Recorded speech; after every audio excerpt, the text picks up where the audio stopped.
चला तर आज आपण मराठी व्याकरणाबद्दल सिरीज चालू करणार आहे. आपलं फर्स्ट आहे शब्दसमूहाबद्दल एक शब्द लिहिणे. चला तर आज आपण त्याच्यावरचे काही महत्त्वाचे असे क्वेश्चन बघणार आहोत, जे पेपरच्या दृष्टीने आवश्यक आहे.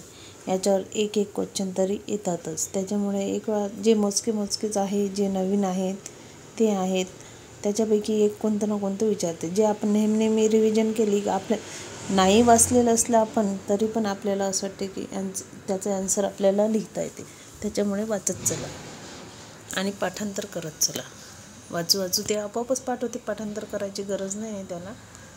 चला तर एक आहे अपेक्षा नसताना अनपेक्षित. अस्वलाचा खेळ करणारा दरवेशी. आठवड्यातून एकदा प्रसिद्ध होणारे साप्ताहिक. आठवड्यातून एकदा प्रसिद्ध होणारे साप्ताहिक. कधीही नाश न पावणारा अविनाशी. जन्मताच श्रीमंत असलेला गर्भश्रीमंत. जाणून घेण्याची इच्छा असलेला जिज्ञासू. जुन्या मतांचा चिकटून राहणारा पुराणमतवादी.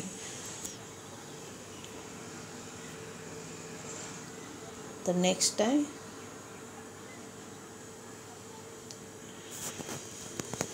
ज्यांचा तड लागत नाही असा अथांग. 3 महिन्यातून एकदा प्रकाशित होणारे त्रैमासिक. 3 रस्ते एकवटतात ती जागा तिठा. 3 जागा एका जागी एकवटतात ती जागा कोणती तर तिठा. दररोज प्रकाशित होणारे दैनिक. पंधरवड्यातून एकदा प्रसिद्ध होणारे पाक्षिक.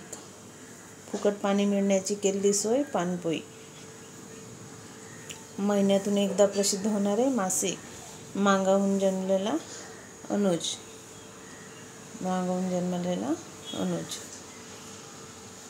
लहान मुलाला झोपण्यासाठी गायलेले गाणे अंगाई गीत.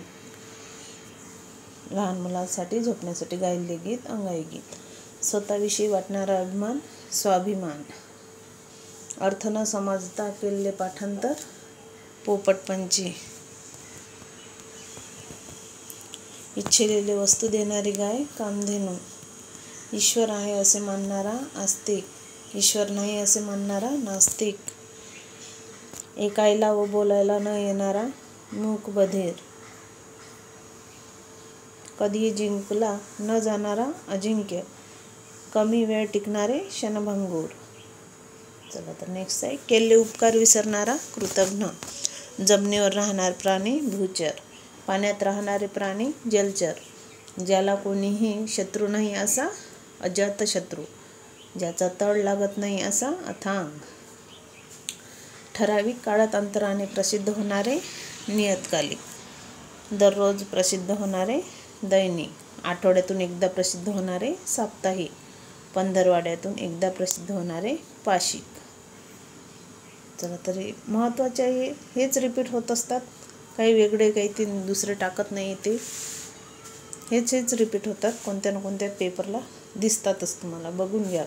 आधीचे जे पेपर आहेत ना ते चाळून बघा, हेच दिसतील काही ना काही. महिन्यातून एकदा प्रसिद्ध होणारे मासिक. वर्षातून एकदा प्रसिद्ध होणारे वार्षिक. दुसऱ्यावर अवलंबून असलेला परावलंबी. दुसऱ्यावर उपकार करणारा परोपकारी. पायात जोडे नसलेला अनवाणी. 3 रस्ते एकत्र येतात ते ठिकाण तिठा.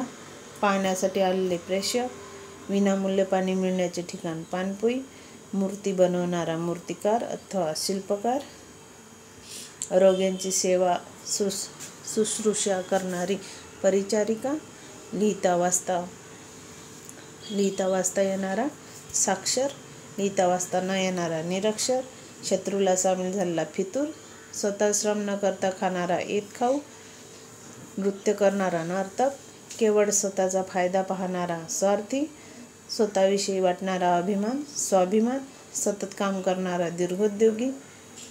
चला नेक्स्ट आहे अपेक्षा नसताना अनपेक्षित.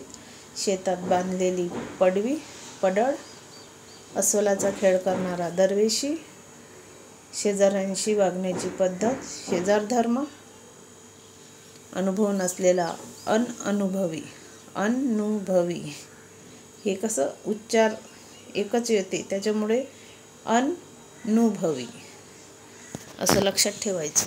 शेतकऱ्यांना मिळणारे सरकारी कर्ज, तगाई, अग्नीची पूजा करणारा अग्निपूजक, सतत काम करणारा, सतत उद्योग करणारा दीर्घोद्योगी उद्योगी, अनेक गोष्टी एकाच वेळी लक्ष पुरविणारा अष्टावधानी, जादूचे खेळ करून दाखवणारा जादूगार, दर 3 महिन्यांनी प्रसिद्ध होणारे त्रैमासिक, खूप दान धर्म करणारा दानशूर, दररोज ठरलेला कार्यक्रम दिनक्रम, खूप आयुष्य असलेला दीर्घायुष्य, सतत काम करणारा दीर्घोद्योगी, दररोज प्रसिद्ध होणारे दैनिक, नाटक चित्रपटात काम करणारी नटी अभिनेत्री, नाटक लिहिणारा नाटककार. चला तर आपण हे थांबूया. नेक्स्ट मी याच्यावर आणखी राहिलेले काही आहे जे एका लेक्चरमध्ये नसते झाले, त्याच्यामुळे मी नेक्स्ट सेकंड पार्ट याचा पण आणेल, तो पण तुम्ही बघून घ्याल. चला तर थांबूया लेक्चर इथे.